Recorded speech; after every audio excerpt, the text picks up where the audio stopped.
स्वागत है ancient Indian civilisation में, जहां प्राचीन रहस्य, देवताओं की कथाएं और ब्रह्मांड के रहस्य जीवित हो उठते हैं। नमस्ते, एक बार फिर स्वागत है हमारे इस नई चर्चा में। आज हम हिंदू कॉस्मोलॉजी के उस हिस्से पर बात करने वाले हैं जो सृष्टि के बनने और मिटने के ठीक बीच में आता है। वो है संतुलन। और इस संतुलन को, इस पूरे कॉस्मिक ऑर्डर को बनाए रखने की जिम्मेदारी किनकी है? लॉर्ड विष्णु की। तो चलिए शुरू करते हैं ये एक्सप्लेनर और समझते हैं कि आखिर विष्णु कैसे इस अनंत ब्रह्मांड को प्रिजर्व करते हैं। द कॉस्मिक मिडल, यानी ब्रह्मांड को आपस में जोड़े रखना। देखिए, अक्सर हमारा ध्यान सिर्फ शुरुआत या अंत पर होता है ना? पर सच तो ये है कि ब्रह्मांड हमेशा बन या मिट नहीं रहा होता। एक लंबा वक्त सृष्टि के बस चलते रहने का होता है। और इस सृष्टि को बिखरने से जो चीज रोकती है वो है धर्म। यहाँ धर्म का मतलब सिर्फ कोई आम नियम या रूल बुक नहीं है। ये वो कॉस्मिक ऑर्डर है, एक अदृश्य धागा है जो इस पूरे यूनिवर्स को बांध कर रखता है। और वो धागा विष्णु है। वो शून्य से कुछ नया नहीं बनाते और ना ही किसी चीज को नष्ट करते हैं। वो बस इस एग्जिस्टिंग यूनिवर्स को मेंटेन करते हैं। ये बिल्कुल ऐसा है जैसे सृष्टि से कहना, चलते रहो, आगे बढ़ते रहो। त्रिमूर्ति में सबका अपना एक बिल्कुल क्लियर रोल होता है। एक तरफ ब्रह्मा है जो सब कुछ शून्य से बनाते हैं, दूसरी तरफ शिवा है जो आखिर में सब कुछ नष्ट करके चक्र को पूरा करते हैं। पर इन दोनों के बीच संतुलन कौन बनाता है? विष्णु। बिना इस मेंटेनेंस के ना ये यूनिवर्स तुरंत बिखर जाएगा। तो टेक्निकली देखा जाए तो उनका जो काम है वो सबसे ज्यादा सक्रिय, यानी लगातार और एक्टिव होने वाला है, क्योंकि उन्हें इस प्रेजेंट दुनिया को बचाना है। Symbols of the infinite.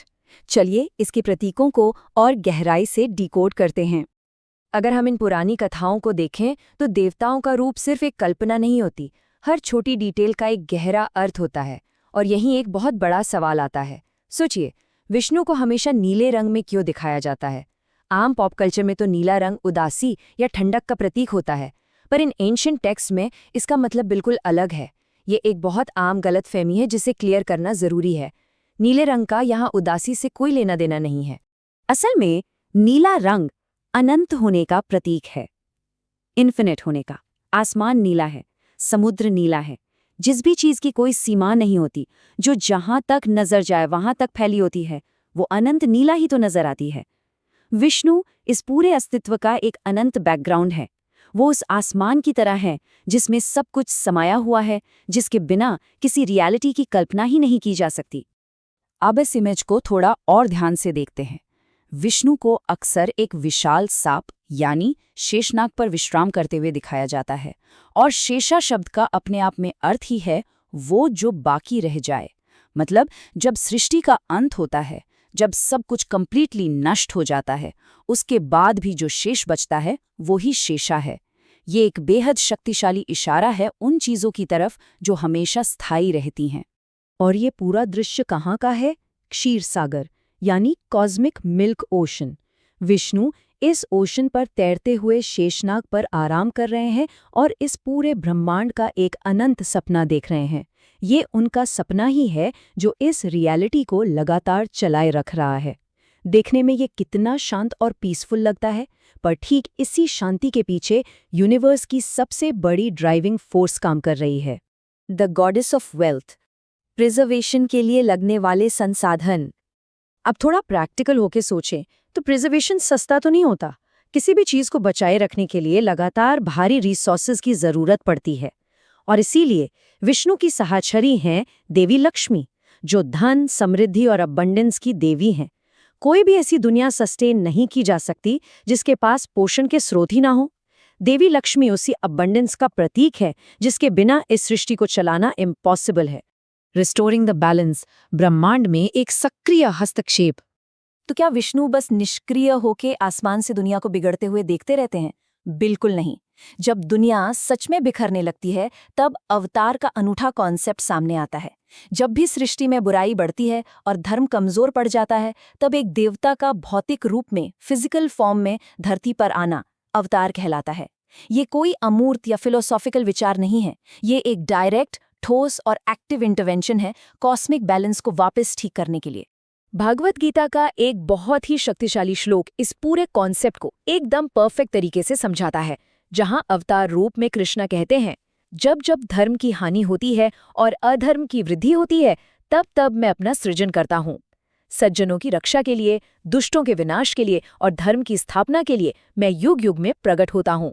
ये शब्द विष्णु के इस संरक्षण वाले काम को शास्त्रों में बिल्कुल पुख्ता कर देते हैं। तो ऐसे कितने अवतार धरती पर आ चुके हैं? हिंदू ग्रंथों में जो सबसे प्रसिद्ध सूची है वो दशावतारा की है, यानी 10 मुख्य अवतार। और ये बिल्कुल एवोल्यूशन के क्रम में धरती पर आते हैं। एक बाढ़ में बचाने वाली मछली से शुरू होकर आगे चलकर सफेद घोड़े पर आने वाले योद्धा तक। इन सभी 10 रूपों की कहानी अपने आप में इतनी विशाल और दिलचस्प है कि इन पर हम अपने अगले एक्सप्लेनर में डिटेल में बात करेंगे। पर इस चर्चा को समेटने से पहले एक बड़ा सवाल दिमाग में जरूर आता है। अगर ये अवतार ब्रह्मांड का संतुलन ठीक करने के लिए उतरते हैं, तो आज के इस आधुनिक दौर में जहां कई बार लगता है कि नैतिकता और धर्म खत्म हो रहा है, वहां ये प्राचीन सिद्धांत कैसे लागू होते हैं? क्या आज भी वो अनंत नीला आसमान और वो कॉस्मिक ऑर्डर सब कुछ बिखरने से रोके हुए हैं? ये एक ऐसी थॉट है जिस पर विचार किया जाना चाहिए। चलिए इस सवाल के साथ इस विश्लेषण को यहीं रोकते हैं, ताकि अगले हिस्से में इन 10 अवतारों के उस अमेजिंग सफर पर निकल सकें। तब तक के लिए सीखते और समझते रहिए। हिंदू पौराणिक कथाओं की इस भव्य दुनिया के आज के इस खास विश्लेषण में हम एक ऐसे विषय को डिकोड करने वाले हैं जो प्राचीन ज्ञान और हैरान कर देने वाले वैज्ञानिक प्रतीकों का एक एकदम परफेक्ट संगम है। हम बात कर रहे हैं दशावतार की, यानी भगवान विष्णु के 10 अवतारों की। अगर आप इन अवतारों की कहानियों को जरा ध्यान से देखेंगे तो आपको समझ आएगा कि ये सिर्फ मिथक या पुरानी कहानियां नहीं हैं। असल में ये हमारे क्रमिक विकास, हमारे वजूद और ब्रह्मांडीय संतुलन की एक बहुत ही गहरी समझ को हमारे सामने रखते हैं। तो चलिए बिना देर किए सीधा इसमें गहराई से उतरते हैं। देखिए, दशावतार का मतलब सिर्फ ईश्वर के अलग अलग रूपों में धरती पर आने से नहीं है। जब आप इन 10 अवतारों को एक साथ एक क्रम में रख के देखते हैं तो ये साफ तौर पर विकास की एक सीढ़ी, एक एवोल्यूशनरी लैडर का प्रतिनिधित्व करता है। ये प्रगति की एक ऐसी कहानी है जो हमें दिखाती है कि जीवन कैसे बिल्कुल सरल से जटिल रूपों की तरफ बढ़ा है। और सच कहूं तो ये भविष्य की एक भविष्यवाणी भी है। सोचकर देखिए, प्राचीन काल में ही प्रगति और विकास के इस विचार को कितनी गहराई से समझ लिया गया था, है ना कमाल की बात? आज के हमारे इस सफर में हम पहले 5 अवतारों पर फोकस करेंगे। विकास की सीढ़ी के कॉन्सेप्ट से शुरू करके मत्स्य, कूर्म, वराह, नरसिंह और आखिर में वामन अवतार तक। जल की अथाह गहराइयों से शुरू करके धीरे धीरे धरती पर और फिर एक मानव रूप तक पहुंचने की इस पूरी प्रतीकात्मक यात्रा को हम आज एक एक करके डिकोड करेंगे। तो सबसे पहले बात करते हैं विकास की सीढ़ी की और इसके पीछे छिपे उस शानदार ढांचे की। अवतारों का ये जो पूरा क्रम है ना, ये वास्तव में जैविक विकास यानी बायोलॉजिकल एवोल्यूशन की एक एकदम सटीक टाइमलाइन जैसा लगता है। बिल्कुल शुरुआत होती है एक जलीय जीव यानी मछली से। उसके बाद हम एंटर करते हैं एम्फीबियन या उभयचर चरण में, एक कछुए के रूप में जो पानी और जमीन दोनों जगह रह सकता है। फिर हम पहुंचते हैं पूरी तरह से जमीन पर रहने वाले प्राणी सुअर या वराह तक। इसके बाद आता है एक बहुत ही दिलचस्प ट्रांजिशनल फेज जो आधा इंसान और आधा जानवर है। और अंत में ये क्रम एक शुरुआती मानव रूप यानी एक छोटे कद वाले बौने इंसान तक पहुंचता है। ये देखना सच में अद्भुत है कि हमारे ये प्राचीन ग्रंथ आधुनिक विकासवादी विज्ञान के कितने करीब हैं। तो चलिए इस विकास यात्रा के पहले कदम की ओर बढ़ते हैं, मत्स्य यानी जल में जीवन। इमेजिन कीजिए, एक महाप्रलयंकारी बाढ़ आने वाली है, सब कुछ डूबने वाला है, एक बहुत बड़ा ब्रह्मांडीय संकट सामने है। और इसी अफरा तफरी में एक दानव पवित्र ज्ञान के स्रोत यानी हमारे वेदों को चुरा लेता है। तब विष्णु अपना पहला अवतार लेते हैं, एक मछली का। वे न केवल उस चुराए गए पवित्र ज्ञान को वापस लाते हैं, बल्कि एक राजा की नाव को रास्ता भी दिखाते हैं और उसे उस विनाशकारी बाढ़ से एकदम सुरक्षित बाहर निकालते हैं ताकि जीवन की एक नई शुरुआत हो सके। और यहीं पर सबसे बड़ी बात निकल कर आती है, जीवन की शुरुआत जल से होती है। चाहे हम इन पौराणिक कथाओं की बात करें या फिर आज के मॉडर्न साइंस की, दोनों ही ये मानते हैं कि पृथ्वी पर जीवन की पहली धड़कन महासागरों में ही महसूस की गई थी। ये पहला अवतार उसी गहरे विकासवादी सत्य को बहुत ही खूबसूरती से हमारे सामने रखता है। अब हम पानी से थोड़ा आगे बढ़ते हैं, हमारे तीसरे सेक्शन की तरफ, कूर्म, जो है सृष्टि का आधार। समुद्र मंथन की एक कहानी तो सच में बहुत ही भव्य और एपिक है। देवता और दानव, जो हमेशा एक दूसरे के कट्टर दुश्मन होते हैं, वो अमरता का अमृत पाने के लिए एक साथ आते हैं और सोचिए, इस विशाल ब्रह्मांडीय महासागर को मथने के लिए एक पूरे के पूरे पहाड़ का उपयोग मथानी के रूप में किया जाता है। लेकिन जाहिर सी बात है, वो पहाड़ इतना भारी था कि वो डूबने लगा। उसे एक बहुत ही मजबूत बेस की जरूरत थी। ठीक उसी वक्त विष्णु जी कूर्म यानी कछुए का रूप लेते हैं और अपनी उस मजबूत कवच वाली पीठ पर उस विशाल पर्वत का सारा भार उठा लेते हैं। कछुआ एक उभयचर जीव है जो जमीन और पानी दोनों का है, लेकिन यहाँ सबसे जरूरी है उसका वो अभेद्य कवच, जिसका सीधा सा मतलब है सृष्टि के भार को संभालना। कोई भी बड़ी प्रगति या कोई भी नया निर्माण तब तक सफल नहीं हो सकता जब तक कि उसका आधार अकल्पनीय रूप से मजबूत न हो। कछुए की वो पीठ उसी मजबूत और अदम्य नींव का प्रतीक है। अब हम पानी से निकलकर पूरी तरह जमीन पर आते हैं। हमारा चौथा हिस्सा, वराह, पृथ्वी की रक्षा। ये तीसरा अवतार बहुत ही इंटेंस और एक्शन से भरा हुआ है। कहानी कुछ यूं है कि एक भयंकर दानव पूरी की पूरी पृथ्वी को महासागर के उस गहरे अंधेरे तल में खींच ले जाता है। हर तरफ पूर्ण विनाश का खतरा था। ऐसे में विष्णु वराह यानी एक जंगली सुअर का रूप धारण करते हैं। सुअर जमीन से जुड़ा जीव है और अपनी शारीरिक ताकत के लिए जाना जाता है। वो महासागर की गहराई में गोता लगाता है, उस दानव का वध करता है और अपनी मजबूत सूंड और दांतों पर पूरी पृथ्वी को उठाकर वापस सतह पर ले आता है। वराह अवतार की ये पूरी कहानी विशुद्ध शारीरिक शक्ति और आक्रामकता का प्रतीक है। और सच कहूं तो उस समय इसी की जरूरत थी। यह हमें याद दिलाता है कि इस ब्रह्मांडीय व्यवस्था को बनाए रखने के लिए कभी कभी अराजकता या केओस से बिल्कुल सीधे और बलपूर्वक टकराना पड़ता है। इसका सीधा सा मतलब है पृथ्वी को अराजकता से बचाना। इसके बाद आता है एक बहुत ही कमाल का ट्रांजिशनल फेज, नरसिंह, जो ईश्वरीय युक्ति का सबसे बड़ा उदाहरण है। अब जरा देखिए कि ये कहानी कैसे आगे बढ़ती है। यहाँ हमारा सामना एक ऐसे दानव राजा से होता है जिसने खुद को लगभग अमर बना लिया था। उसने ऐसा वरदान मांगा था जो उसे अजेय बनाता था। उसे न कोई इंसान मार सकता था, न जानवर, न घर के अंदर मौत आ सकती थी, न बाहर, न दिन में न रात में।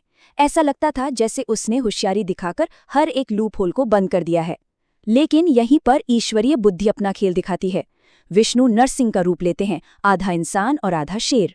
वे दानव को उस जगह मारते हैं जो न घर के अंदर है न बाहर, यानी दहलीज पर, और उस समय जो न दिन है न रात, यानी गोधूली वेला या शाम के वक्त। यह कहानी सिर्फ शारीरिक ताकत के बारे में नहीं है, ये पूर्ण बुद्धि और सामने वाले को आउटस्मार्ट करने का मामला है। अहंकार अक्सर ये सोचता है कि उसने सब कुछ अपने कंट्रोल में कर लिया है, हर नियम अपने पक्ष में कर लिया है। लेकिन इसीलिए कहा जाता है ईश्वर अच्छाई की रक्षा के लिए कोई ना कोई युक्ति खोज ही लेता है। ये जानवर की क्रूरता और इंसान की शार्प बुद्धि का एक परफेक्ट मिश्रण था। और अब हम पहुंचते हैं शुरुआती मानव रूप पर, हमारे छठे हिस्से में, वामन, जहां अहंकार पर विनम्रता की विजय होती है। वामन अवतार की कहानी एक ऐसी राजा की है जो बहुत उदार तो था, लेकिन साथ ही मूर्ख और अहंकारी भी था। उसने घोषणा कर दी थी कि वो किसी को भी कुछ भी दान में दे सकता है। तभी वामन, एक छोटे कद का ब्राह्मण लड़का, वहां आता है और राजा से बस 3 कदम जमीन मांगता है। राजा हंसता है और तुरंत हाँ कर देता है। लेकिन फिर क्या होता है? वो छोटा लड़का अचानक ब्रह्मांडीय आकार में बढ़ने लगता है। पहले ही कदम में वो पूरी पृथ्वी नाप लेता है, दूसरे कदम में पूरा स्वर्ग। अब तीसरे कदम के लिए तो ब्रह्मांड में कोई जगह ही नहीं बची। तब जाकर राजा को अपना अहंकार समझ आता है और वो अपना सिर तीसरे कदम के लिए आगे कर देता है। यहाँ जो बात सबसे दिलचस्प है वो ये है कि कैसे ये कहानी शारीरिक विकास से वैचारिक विकास की ओर एक बहुत बड़ा बदलाव दिखाती है। यहाँ कोई खून खराबा नहीं हो रहा है, किसी समुद्र को नहीं मथा जा रहा है। यहाँ जीत बुद्धि और विनम्रता की होती है। एक छोटा सा बौना इंसान बिना किसी हथियार के ब्रह्मांड के सबसे शक्तिशाली राजा को सिर्फ अपनी बुद्धि और उसी राजा के अहंकार का इस्तेमाल करके हरा देता है। तो असल में ये अहंकार पर विनम्रता की विजय है। तो दोस्तों, हमने पानी की अथाह गहराइयों में एक मछली से शुरुआत की, उभयचर कछुए से होते हुए जंगली सुअर की बेतहाशा ताकत, आधे इंसान आधे जानवर रूप की चालाकी और अंत में एक बुद्धिमान और विनम्र बौने इंसान तक का सफर तय कर लिया। लेकिन दशावतार की ये विकासवादी सीढ़ी यहीं नहीं रुकती है। ये मानव चेतना और हमारे समाज के और भी जटिल रूपों की तरफ लगातार बढ़ती जाती है। जरा सोचिए, जब ये विकास की सीढ़ी आगे राम और कृष्ण जैसे पूर्ण रूप से विकसित और जटिल इंसानी रूपों की ओर बढ़ेगी, तो वे कहानियां हमारे सामने कौन से नए रहस्य, कौन से नए शक्तिशाली सबक लेकर आएंगी? इसी बड़े सवाल के साथ हम आज के इस एक्सप्लेनर को यहीं रोकते हैं। बहुत जल्द मिलेंगे इसके अगले हिस्से में, जहां हम इस अद्भुत यात्रा को आगे बढ़ाएंगे। नमस्ते। दशावतार पर आधारित हमारे इस एक्सप्लेनर में आपका स्वागत है। पिछली बार हमने शुरुआती अवतारों के बारे में बात की थी और आज हम भगवान विष्णु के आखिरी 5 अवतारों की इस बेहद रोचक कथा पर चर्चा करेंगे। ये कहानियां सिर्फ पुरानी कथाएं नहीं हैं, बल्कि एक ऐसी कमाल की यात्रा है जो सैन्य न्याय यानी मार्शल जस्टिस से शुरू होकर सीधा एक भविष्यवाणी तक जाती है। आज हम ये डिकोड करेंगे कि कैसे ये आखिरी अवतार न सिर्फ अपने समय की सामाजिक समस्याओं को सुलझाते हैं, बल्कि एक आश्चर्यजनक एवोल्यूशनरी पैटर्न को भी दर्शाते हैं। तो चलिए बिना किसी देरी के इस प्राचीन ज्ञान को कड़ी दर कड़ी समझते हैं। आज के इस एक्सप्लेनर में हम एक बहुत ही खास जर्नी पर निकलेंगे। हम शुरुआत करेंगे मानव अवतारों के उदय से, उसके बाद परशुरामा की कहानी, रामा और कृष्णा के बीच का एक बहुत ही इंटरेस्टिंग कॉन्ट्रास्ट, बुद्ध की करुणा और फिर कल्कि अवतार। और अंत में हम उस विशाल विकासात्मक पैटर्न यानी ग्रैंड एवोल्यूशनरी पैटर्न को समझेंगे जो इन सभी को एक साथ जोड़ता है। तो चलिए शुरू करते हैं भाग 1 से, मानव अवतारों का उदय। अब यहां आकर ना दशावतारा की कथा एकदम एक नया और नाटकीय मोड़ लेती है। अब तक जो डिवाइन फॉर्म्स थे वो जानवरों या आधे जानवर रूप में थे, लेकिन अब वे पूरी तरह से जटिल और मॉरली कॉम्प्लेक्स मानव जीवन में कदम रखते हैं। और यही एंट्री होती है हमारे 6वें अवतार की, भाग 2, परशुरामा, कुल्हाड़ी धारण करने वाले। यहां बात होती है मार्शल जस्टिस को रेस्टोर करने की। जरा सोचिए उस दौर के बारे में जब समाज का योद्धा वर्ग, जिनका काम शांति और सुरक्षा बनाए रखना था, वही लोग गहरी तरह से भ्रष्ट, अहंकारी और अत्याचारी हो गए थे। जब रक्षक ही भक्षक बन जाए तो उस असंतुलन को ठीक करने के लिए कुछ सख्त कदम उठाने पड़ते हैं। और इसलिए विष्णु एक ब्राह्मण का रूप लेते हैं जिसके हाथ में एक कुल्हाड़ी है। परशुराम सामाजिक परंपराओं के बिल्कुल खिलाफ जाते हैं। वैसे तो पुजारी शांति और ज्ञान के प्रतीक माने जाते हैं, युद्ध उनका काम नहीं होता, लेकिन इस डीप रूटेड भ्रष्टाचार को उखाड़ने के लिए एक शांतिवादी को भी शस्त्र उठाना पड़ा। ये इस बात का बहुत ही पावरफुल प्रतीक है कि जब न्याय की मांग हो तो पुजारी भी युद्ध कर सकते हैं। समाज में आपकी भूमिका चाहे कितनी भी शांतिपूर्ण क्यों ना हो, जब धर्म और न्याय खतरे में आते हैं तो उनकी रक्षा के लिए कभी-कभी मार्शल फोर्स का उपयोग करना बिल्कुल जरूरी हो जाता है। अब आते हैं तीसरे भाग पर और बढ़ते हैं 7वें और 8वें अवतारों की ओर, रामा और कृष्णा। इन दोनों का प्रभाव इतना विशाल है कि इन पर हमारे अलग से पूरे एक्सप्लेनर्स मौजूद हैं। इसलिए हम यहां उनकी पूरी कहानियां नहीं दोहराने वाले। उसके बजाय हम इन दोनों के बीच के एक बेहद रोचक कंट्रास्ट पर फोकस करेंगे। एक तरफ रामा है, अयोध्या के राजकुमार, एक आदर्श राजा, परफेक्ट बेटे और ऐसे व्यक्ति जिनका पूरा अस्तित्व ड्यूटी यानी कर्तव्य पर आधारित है। वो नियम और डिसिप्लिन को सबसे ऊपर रखते हैं। और दूसरी तरफ हैं कृष्णा, एक डिवाइन स्ट्रैटेजिस्ट, खेलवाद करने वाले, थोड़े नटखट और आनंद के प्रतीक, जिनके फैसले हालात के हिसाब से बदलते हैं। एक तरफ कड़ी मर्यादा है तो दूसरी तरफ फ्लेक्सिबिलिटी और स्ट्रैटेजी। कमाल की बात है ना, दोनों ही रूप एक ही दिव्य शक्ति के हैं।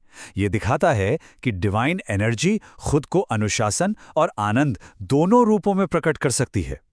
राम हमें समझाते हैं कि एक मजबूत समाज के लिए डिसिप्लिन क्या अहमियत रखता है, जबकि कृष्ण दिखाते हैं कि जीवन में जॉय, प्रेम और उत्तम रणनीति की क्या भूमिका है। चलिए आगे बढ़ते हैं भाग 4 पर, बुद्धा, करुणा के शिक्षक। यह कथा का शांति की ओर एक बड़ा मोड़ है। यहां आकर नैरेटिव राजाओं और योद्धाओं से बिल्कुल हट जाता है। कुछ हिंदू परंपराओं में बुद्ध को दशावतारा में एक अवतार के रूप में शामिल किया गया है। उन्होंने लोगों को गहरी करुणा का पथ पढ़ाया। ऐसा माना जाता है कि उन्होंने उस समय चल रही पशु बलि की परंपराओं का सख्त विरोध किया। हालांकि मैं यहां ये जरूर मेंशन करना चाहूंगा कि ये टॉपिक अलग अलग संप्रदायों के बीच चर्चा और अलग अलग इंटरप्रिटेशन का मुद्दा है। फिर भी कंपैशन और शांति की तरफ इस शिफ्ट को इग्नोर नहीं किया जा सकता। और अब हम पहुंचते हैं भाग 5 पर, कल्कि और कलयुग, द फ्यूचर रीसेट। 10वां और आखिरी अवतार हमें अतीत की कथाओं से निकालकर सीधा एक अनलिखे भविष्य की ओर ले जाता है। अब कल्कि के आने का समय क्या होगा? प्रोफेसी कहती है कि उनका आगमन काली युग के बिल्कुल अंत में होगा।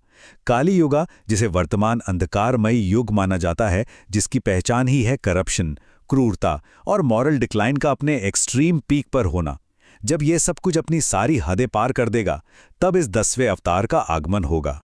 भविष्यवाणियों की माने तो कल्कि अवतार का जन्म अभी होना बाकी है। कहा जाता है कि वो एक सफेद घोड़े पर आएंगे और उनके हाथ में एक चमकती हुई तलवार होगी। उनका मकसद होगा इस भ्रष्ट और बुराई से भरी दुनिया का विनाश करना, ताकि एक नए गोल्डन एज यानी सत्य युगा की शुरुआत हो सके। एक तरह से ये इस दुनिया के लिए एक नया रीसेट बटन होगा। अगर हम इसे सिंबॉलिकली देखें तो कल्कि असल में भविष्य के लिए एक अनंत उम्मीद को दर्शाते हैं। ये इस बात का एश्योरेंस है कि हालात चाहे कितने भी डार्क क्यों ना हो जाएं, अंत में यूनिवर्स का बैलेंस जरूर बहाल होगा। बुराई हमेशा के लिए नहीं रह सकती। तो यहां तक हमने 10 अवतारों के बारे में जाना, लेकिन अब एक सेकंड के लिए रुकते हैं और इन सभी को एक साथ देखते हैं। एक बहुत बड़ा सवाल जहन में आता है, क्या इन 10 प्राचीन अवतारों के बीच कोई छिपा हुआ पैटर्न है? और ये सवाल हमें इस एक्सप्लेनर के सबसे दिलचस्प भाग पर ले आता है, भाग 6, द ग्रैंड एवोल्यूशनरी पैटर्न, जहां बायोलॉजी और स्पिरिट आपस में गुंथे हुए हैं। दशावतार कोई ऐसी ही रैंडमली बनाई गई कथाओं की सूची नहीं है। ये असल में लाइफ और कॉन्शियसनेस का एक बेहद प्रोफाउंड रोड मैप है। ध्यान से इस क्रम को देखिए। लाइफ शुरू होती है पानी से, मत्स्य और कुर्मा के रूप में। फिर लाइफ लैंड पर आती है, वराहा और नरसिम्हा, जो जमीन और पानी दोनों से जुड़े हैं। उसके बाद विकास होता है अर्ली ह्यूमंस में, वामना और परशुरामा के रूप में। फिर आती है एक कॉम्प्लेक्स सोसाइटी और किंगशिप, रामा और कृष्णा। उसके बाद आता है आत्मज्ञान यानी एनलाइटनमेंट, बुद्धा के रूप में। और अंत में भविष्य का एक विकसित रूप, कल्कि। ये प्रोग्रेशन सीमलेसली एक फॉर्म से दूसरे फॉर्म में फ्लो करता है। और इसीलिए ये कहा जाता है कि ये बायोलॉजिकल और स्पिरिचुअल एवोल्यूशन को परफेक्टली मिरर करता है। सदियों पहले लिखी गई ये कथाएं आज के आधुनिक विज्ञान की एवोल्यूशन थ्योरी को कितनी खूबसूरती से दर्शाती हैं। पहले पानी में जीवन, फिर जमीन पर, फिर मानव का उदय, फिर सभ्यता और अंत में डीपली इवॉल्व्ड कॉन्शियसनेस। ये एकदम दंग कर देने वाला पैटर्न है।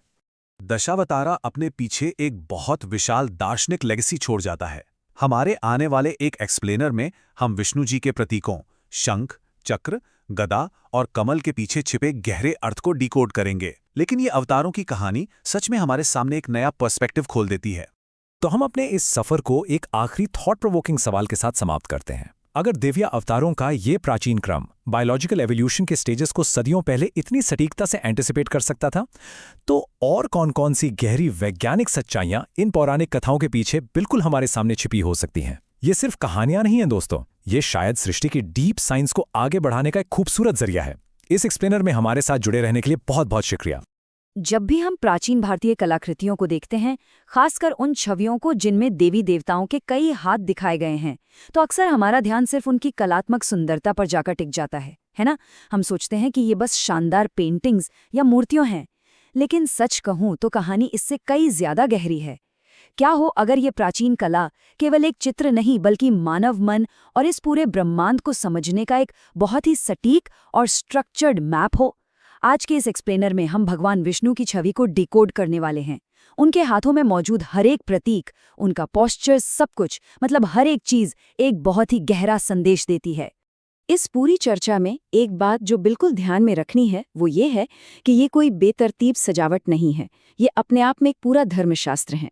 पहली नज़र में ये सारे हथियार और इतने सारे हाथ शायद किसी कल्पना या बढ़ा चढ़ाकर बताई गई बात की तरह लगें, लेकिन असल में ये एक बहुत ही सोच समझकर तैयार की गई विजुअल लैंग्वेज है। भगवान ने जो भी धारण किया है वो किसी न किसी गहरे ब्रह्मांडीय सत्य को सामने लाता है। सीधे शब्दों में कहें तो ये सिर्फ आर्ट नहीं है, ये एक पूरी फिलॉसफी है जिसे हमारे सामने एक दृश्य के रूप में पेश किया गया है। तो चलिए सीधे इसमें गोता लगाते हैं। हम इस छवि का एक प्रॉपर विजुअल स्कैन करेंगे जो हाथों से शुरू होकर चेहरे तक और फिर उनके वाहन तक जाएगा। हम कवर करेंगे पहला, देवता की शारीरिक रचना, दूसरा, जागृतु के उपकरण, तीसरा, भारी बल और मुक्ति, चौथा परम आत्मविश्वास की मुद्रा और अंत में इच्छाओं का भक्षक। पहला हिस्सा देवता की रचना। चलिए इन 4 हाथों पर फोकस करते हैं। आगे बढ़ते हैं और देखते हैं कि ये कैसे बिल्ड होता है। बात करते हैं जागृति के उपकरणों की।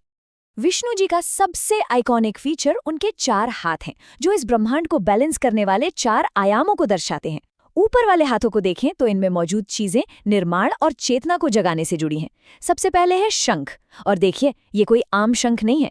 जब सृष्टि की शुरुआत होती है तो इसी शंख से ओम की ध्वनि निकलती है, जो इस पूरे ब्रह्मांड की सबसे पहली आदिम वाइब्रेशन है। पौराणिक कथाओं में युद्ध शुरू होने पर इसे बजाया जाता है, लेकिन प्रतीकात्मक रूप से देखा जाए तो ये शंख एक अल्टीमेट कॉल टू एक्शन है।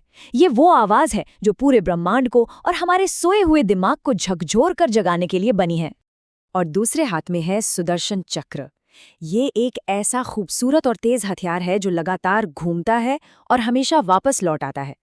कथाओं में हमने सुना है कि इसका इस्तेमाल धर्म के दुश्मनों का सिर काटने के लिए होता है, लेकिन अगर हम इसके असली अर्थ यानी इसके प्रतीकात्मक अर्थ को समझें तो ये उस तेज और कभी न रुकने वाले दिमाग का प्रतीक है, एकदम सटीक मानसिक स्पष्टता।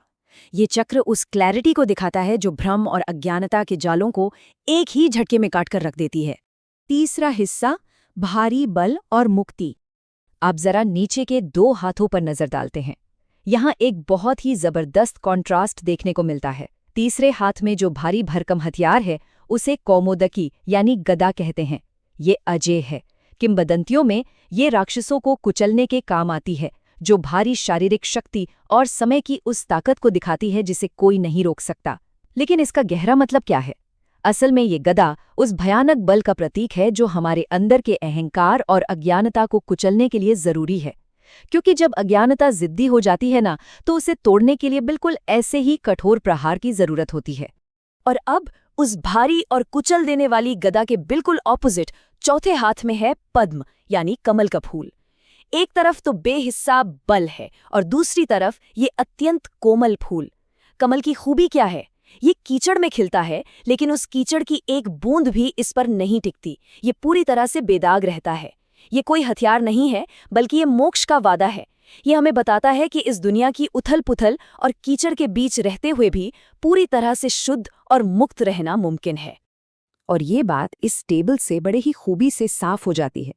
ये दिखाती है कि इन उपकरणों के रोमांचक पौराणिक उपयोग और इनके गहरे मनोवैज्ञानिक अर्थ में कितना अंतर है। एक तरफ हमारे पास युद्ध का संकेत देना या राक्षसों को कुचलना है, और दूसरी तरफ ब्रह्मांड को जगाना, भ्रम को काटना, अहंकार को मिटाना और शुद्धता हासिल करना। ये सिर्फ बाहर के दुश्मनों को हराने की कहानी बिल्कुल नहीं है। ये तो हमारे भीतर चल रहे संघर्ष और चेतना के विकास का एक पूरा का पूरा ब्लूप्रिंट है। चौथा हिस्सा परम आत्मविश्वास की मुद्रा। अब हम अपनी नजर थोड़ी ऊपर ले जाते हैं और सीधे देवता के चेहरे को देखते हैं। यहाँ एक बहुत ही जरूरी बात समझने वाली है। अक्सर लोग इन आधी बंद आंखों को देखकर सोच लेते हैं कि ये आलस्य या नींद का संकेत है, लेकिन नहीं, बिल्कुल नहीं। वास्तविकता इसके एकदम उलट है। ये आलस्य नहीं है, ये परम आत्मविश्वास और असीम शांति है। ये इस बात का ज्ञान है कि ये पूरा ब्रह्मांड बिल्कुल वैसे ही चल रहा है जैसे उसे चलना चाहिए। जब आपको पूरी प्रक्रिया पर ऐसा अटूट विश्वास होता है तो चेहरे पर कोई शिकन नहीं होती, बल्कि एक ठहराव होता है। और ये सुप्रीम कॉन्फिडेंस क्या करता है? ये बिना घबराए बिल्कुल सही समय पर एक्शन लेने की ताकत देता है। मतलब हस्तक्षेप तब किया जाता है जब उसकी सख्त जरूरत हो, लेकिन इसमें कभी कोई पैनिक नहीं होता। ब्रह्मांड में व्यवस्था बनाए रखने के लिए ये एक ऐसी लीडरशिप का उदाहरण है जो बिल्कुल शांत दिमाग से काम करती है और अराजकता को अपने आसपास भटकने भी नहीं देती। पांचवां और आखिरी हिस्सा इच्छाओं का भक्षक। अब इस स्लाइड में जो सबसे दिलचस्प बात है वो छवि के सबसे निचले हिस्से में है। देवता वहां अकेले नहीं है, वे एक बहुत ही शानदार प्राणी गरुड़ पर विराजमान है। और गरुड़ अपने आप में एक जबरदस्त मेटाफर है। आधा इंसान, आधा चील। वे तेज हैं, भयंकर हैं और पूरी तरह वफादार हैं। लेकिन ध्यान देने वाली बात यह है कि गरुड़ सांपों को खाते हैं। अब प्राचीन प्रतीकों में सांप अक्सर हमारी नीची वासनाओं और तुच्छ इच्छाओं को दर्शाते हैं। तो गरुड़ का सांपों को खाना असल में उन सभी तुच्छ इच्छाओं को पूरी तरह से निगल लेने का प्रतीक है। जब ये सारी इच्छाएं खत्म हो जाती हैं, केवल तभी गरुड़ भगवान को वहां ले जाने के लिए तैयार होते हैं जहां धर्म की रक्षा करनी होती है। तो अब ये एकदम साफ है कि ये सिर्फ एक मूर्ति नहीं है, बल्कि जीवन जीने का एक पूरा दर्शन है। इस एक्सप्लेनर को खत्म करने से पहले एक सवाल है जिस पर हम सबको विचार करना चाहिए। शांत और सोचे समझे हस्तक्षेप का ये इतना पुराना चित्रण आज की इस अस्त व्यस्त और अराजक दुनिया में शांति बनाए रखने के लिए कैसे काम आ सकता है? क्या हम अपने भीतर शंख की वो जागृति, चक्र जैसी स्पष्टता, गदा का अनुशासन और कमल जैसी शांति पा सकते हैं? इसके बारे में जरूर सोचिएगा। हमारे अगले एक्सप्लेनर में हम दुनिया की सबसे बड़ी पूजा परंपरा वैष्णववाद को एक्सप्लोर करेंगे। तब तक के लिए इस विचार को अपने साथ रखिए। नमस्ते। इस नए एक्सप्लेनर में हम सभी का स्वागत है। आज हम वास्तुकला, आस्था और भक्ति के एक ऐसे विषय में गोता लगाने वाले हैं जिसका पैमाना सच में रोंगटे खड़े करने वाला है। आज का हमारा फोकस है वैष्णववाद, सर्वोच्च रचयिता के स्मारक। देखिए, जब हम प्राचीन परंपराओं की बात करते हैं ना, तो अक्सर लगता है कि ये सिर्फ इतिहास की किताबों या पुरानी कहानियों का हिस्सा है। लेकिन आज जिन स्मारकों और मान्यताओं को हम समझने जा रहे हैं, वो कोई बीता हुआ कल नहीं है। वो आज भी करोड़ों लोगों की धड़कन है। हम वास्तुकला के उस विशाल और राजसी स्वरूप को एक्सप्लोर करेंगे जिसने इस आस्था को दुनिया भर में एक एकदम अलग पहचान दी है। तो आज के इस एक्सप्लेनर का रोडमैप कुछ ऐसा रहेगा। सबसे पहले हम समझेंगे सर्वोच्च देवता विष्णु की अवधारणा को। फिर चलेंगे दुनिया के सबसे अमीर मंदिर के रहस्य को जानने। उसके बाद धरती के सबसे बड़े मंदिर परिसर की भव्यता देखेंगे और आखिर में चलेंगे हिमालय की उस रोमांचक तीर्थयात्रा पर। चलिए, बिना किसी देरी के सीधे पहले भाग पर आते हैं। सर्वोच्च देवता विष्णु। किसी भी विशाल इमारत को समझने से पहले उसकी नींव समझना जरूरी है ना? तो वैष्णववाद, जो कि हिंदू धर्म के 3 प्रमुख संप्रदायों में से एक है, शैव और शाक्त के साथ। लेकिन यहां एक बहुत ही दिलचस्प बात है। यहां भगवान विष्णु त्रिमूर्ति के सिर्फ एक साधारण हिस्से नहीं हैं, बिल्कुल नहीं। यहां वो ही अल्टीमेट क्रिएटर हैं, सर्वोच्च देवता हैं, जिनकी सेवा खुद भगवान शिव और ब्रह्मा करते हैं। ये बहुत ही क्रूशियल पॉइंट है, क्योंकि ये विष्णु को पूरे ब्रह्मांड के एकमात्र और असीम नियंत्रक के रूप में स्थापित करता है। और पता है, इसी मुख्य विचारधारा से कई बहुत ही प्रमुख उप परंपराएं निकली हैं, जैसे कि श्री वैष्णववाद, गौड़ीय वैष्णववाद, जिसे दुनिया भर में लोग इस्कॉन के नाम से भी जानते हैं, और रामानंदी संप्रदाय। इन सब का मूल केंद्र बस एक ही है, विष्णु और उनके अवतारों की गहरी भक्ति।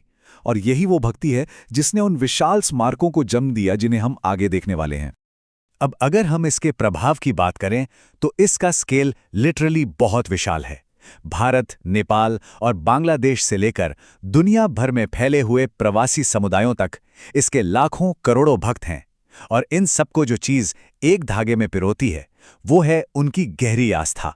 और ये आस्था कोई किताबी नहीं है, ये लोगों की रोजमर्रा की जिंदगी में दिखती है। जैसे नियमित रूप से एकादशी के उपवास रखना या फिर भगवान को पवित्र तुलसी अर्पित करना। ये ऐसी प्रथाएं हैं जो आज भी पूरी शिद्दत से निभाई जाती हैं। तो बेसिकली ये सिर्फ एक प्राचीन मान्यता नहीं है, ये आज एक बहुत ही एक्टिव ग्लोबल नेटवर्क बन चुका है, जिसने दुनिया के हर महाद्वीप पर अपनी अमिट छाप छोड़ी है। अच्छा, तो थियोलॉजी या धर्मशास्त्र की बातें तो हो गईं। अब बढ़ते हैं हमारे दूसरे भाग की तरफ और देखते हैं दुनिया के सबसे अमीर मंदिर को। आंध्र प्रदेश के तिरुपति में स्थित तिरुमाला वेंकटेश्वर मंदिर, ये भगवान विष्णु को समर्पित सबसे प्रसिद्ध मंदिर है। और देखिए, ये सिर्फ ईंट और पत्थरों से बनी कोई साधारण इमारत नहीं है, ये सदियों की अटूट श्रद्धा का जीता जागता सबूत है। इसकी भव्यता और यहाँ मौजूद आस्था का महासागर ही इसे दुनिया के सबसे अमीर मंदिर का दर्जा दिलाता है। यहाँ हर दिन आने वाला चढ़ावा और संपत्ति इतनी ज्यादा है कि वैश्विक स्तर पर इसकी एक अलग ही लीग है। ये सचमुच भक्तों की अनंत भक्ति को बहुत ही साफ साफ दिखाता है। अगर हम इसके स्केल की तुलना करें ना, तो सुनकर हैरानी होगी। ये दुनिया भर में सबसे ज्यादा देखा जाने वाला तीर्थ स्थल है। मतलब वेटिकन सिटी या मक्का जैसे दुनिया के विशाल केंद्रों को भी पीछे छोड़ते हुए यहाँ हर साल रिकॉर्ड तोड़ संख्या में तीर्थयात्री आते हैं। चाहे मौसम कैसा भी हो, हालात कुछ भी हो, यहाँ आने वाले लोगों की कतारें कभी खत्म नहीं होती। ये साबित करता है कि आस्था का ये केंद्र मानव इतिहास के सबसे बड़े आकर्षणों में से एक है। लेकिन इन सबके बीच जो सबसे दिलचस्प और दिल छू लेने वाली बात है, वो कुछ और ही है। इतनी चकाचौंध और अपार संपत्ति के बीच यहाँ आने वाले लाखों भक्त एक बेहद विनम्र काम करते हैं। वो अपना सिर मुंडवाते हैं। जरा सोचिए, दुनिया के सबसे अमीर स्थान पर खड़े होकर अपने बाल त्याग देना, ये असल में अपने अहंकार की आहुति देना है। ये इस बात का प्रतीक है कि उस सर्वोच्च रचयिता के सामने हर इंसान बिल्कुल बराबर है। भौतिक दुनिया की सारी संपत्ति, सारा ईगो पीछे छोड़कर खाली हाथ भगवान के सामने खड़े होने का ये नज़ारा सच में भक्ति का बहुत ही पावरफुल और मार्मिक रूप है। खैर, अब हम सफर को थोड़ा आगे बढ़ाते हैं और आते हैं भाग 3 पर, सबसे बड़ा मंदिर परिसर। आइए देखते हैं वास्तुकला की इस चरम सीमा को। हम बात कर रहे हैं तमिलनाडु के श्रीरंगम की। ये धरती का सबसे बड़ा कार्यशील यानी एक्टिव मंदिर परिसर है। और पता है, इसे सिर्फ एक इमारत कहना इसके साथ नाइंसाफी होगी। ये असल में एक जीता जागता शहर है। इसके अंदर पूरी की पूरी बस्तियां हैं, सड़कें हैं। इसका फैलाव इतना ज्यादा है कि इसके एक कोने से दूसरे कोने तक जाना भी अपने आप में एक छोटी मोटी यात्रा है। ये वैष्णव वास्तुकला का वो शिखर है जहां आस्था ने पूरे के पूरे भूगोल को अपने सांचे में ढाल लिया है। यहां धर्म जीवन का हिस्सा नहीं है, बल्कि पूरा जीवन ही धर्म के इर्द गिर्द बुना हुआ है। और इस विशाल परिसर के बिल्कुल बीचों बीच भगवान विष्णु रंगनाथ के रूप में विराजमान हैं। इस स्वरूप में वो अनंत शेषनाग की कुंडलियों पर लेटे हुए आराम कर रहे हैं। अब जरा इस कंट्रास्ट को देखिए। बाहर दुनिया का सबसे व्यस्त और विशाल मंदिर परिसर है, जहां लगातार चहल पहल है, लाखों लोग आ जा रहे हैं। और ठीक केंद्र में सर्वोच्च देवता एकदम शांत मुद्रा में विश्राम कर रहे हैं। ये जो विरोधाभास है ना, ये एक ऐसा आध्यात्मिक अनुभव देता है जो मन को गहरी शांति से भर देता है। सच में एक अद्भुत एहसास है। चलिए अब दक्षिण की इस गर्म आबोहवा से निकलते हैं और अपने आखिरी पड़ाव भाग 4 की तरफ बढ़ते हैं, हिमालयी तीर्थ यात्रा, सीधे उत्तर की बर्फीली ऊंचाइयों की ओर। यहां हम बात कर रहे हैं बद्रीनाथ की। ये पवित्र 4 धाम तीर्थ स्थलों में से एक है जो हिमालय के दुर्गम और ऊंची चोटियों पर बसा है। अभी तक हमने दक्षिण के जिन मंदिरों की बात की, उनके समतल रास्तों के बिल्कुल उलट बद्रीनाथ बर्फ से ढके पहाड़ों के बीच एक बहुत ही राजसी लेकिन अलग थलग माहौल में खड़ा है। यहाँ की हवा में ही एक अजीब सी ठंडक और पवित्रता है। यहाँ तक पहुँचना सिर्फ आस्था की बात नहीं है, ये शारीरिक क्षमता और दृढ़ संकल्प का भी बहुत बड़ा टेस्ट है। अब यहाँ एक खास नंबर बहुत अहम भूमिका निभाता है, नंबर 6। अब ये सवाल उठना लाजमी है कि इतने विशाल तीर्थ स्थल के संदर्भ में ये एक अकेला नंबर इतना खास क्यों है? तो देखिए, ये नंबर 6 असल में उन महीनों की संख्या है जितने समय के लिए बद्रीनाथ मंदिर के कपाट खोले रहते हैं। जी हाँ, सिर्फ 6 महीने भारी हिमालयी बर्फबारी और बेहद कठोर मौसम की वजह से ये मंदिर साल के बाकी 6 महीनों के लिए पूरी तरह से अगम्य हो जाता है, वहां पहुंचा ही नहीं आ सकता। दक्षिण भारत के मंदिर हमेशा खुले रहते हैं, लेकिन बद्रीनाथ ये सीधे तौर पर प्रकृति के नियमों से बंधा है। यहाँ भगवान के दर्शन के लिए एक बहुत ही छोटी सी विंडो मिलती है और ये दिखाता है कि भक्त अपने सर्वोच्च देवता तक पहुँचने के लिए किसी भी मुश्किल का सामना करने को तैयार रहते हैं। ये प्रकृति और परमात्मा के बीच का एक बहुत ही शानदार संतुलन है। तो आज के इस एक्सप्लेनर में हमने वैष्णववाद के तहत दुनिया के सबसे अमीर, सबसे बड़े और सबसे दुर्गम स्मारकों के सफर को जिया। हमने देखा कि कैसे विष्णु सर्वोच्च रचयिता और पालनहार हैं, लेकिन एक सवाल अभी भी बाकी है। शिव के बारे में क्या? याद है, शुरुआत में हमने बात की थी कि वैष्णववाद में शिव विष्णु की सेवा करते हैं, लेकिन अगर हम हिंदू धर्म की एक बड़ी तस्वीर देखें तो शिव विनाशक हैं, बेहद उग्र, रहस्यमयी और कमाल के आकर्षक। तो आखिर विनाशक शिव की दुनिया कैसी है? उनके पीछे का असली रहस्य क्या है? इसी रोमांचक सवाल के साथ आज का ये एक्सप्लेनर यहीं खत्म होता है। इस सवाल का जवाब खोजने के लिए फिर मिलेंगे एक नए विश्लेषण के साथ। यदि आपको यह दिव्य यात्रा पसंद आई हो तो वीडियो को लाइक, शेयर और सब्सक्राइब करना न भूलें।